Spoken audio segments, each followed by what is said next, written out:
আমরা একটা আম গাছের স্টক নিয়েছি, সেই স্টকটাকে আমরা কেটে নিয়েছি মাঝ বরাবর এবং সেটা থেকে আমরা পাতলা সবুজ ছালটাকে 1 থেকে 1.5 ইঞ্চি মতো বাদ দিয়ে দেবো।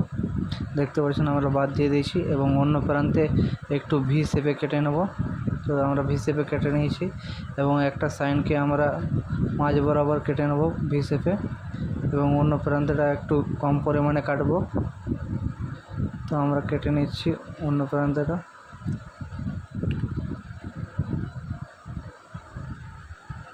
তো অন্য প্রান্ত কেটে নিয়েছি এবং যে সাইডে আমরা একটু বেশি করে কেটেছিলাম ওইখানের মধ্যে একটু আমরা কাট দিয়ে দেবো। একটু কেটে দিয়েছি দেখতে পাচ্ছেন এবং সাইন এবং স্টকটি আমরা যে প্রান্তে বেশি করে কেটেছি সেই প্রান্তের দুটো একসাথে স্থাপিত করে দিচ্ছি এবং আমরা কলম বাঁধা টেপ দিয়ে এটাকে পেঁচিয়ে দেবো।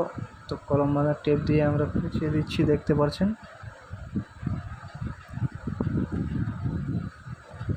কলম বাঁধা টেপটা যেমন টানলে একটু লম্বা হয়, তো সেই হিসাবে টেপ নিতে হবে আমাদেরকে। তো কলম বাঁধা টেপটাকে আমরা সাইনটাকে পুরো পেঁচিয়ে দেবো যাতে এর মধ্যে হাওয়া বাতাস যাতে না ঢুকতে পারে।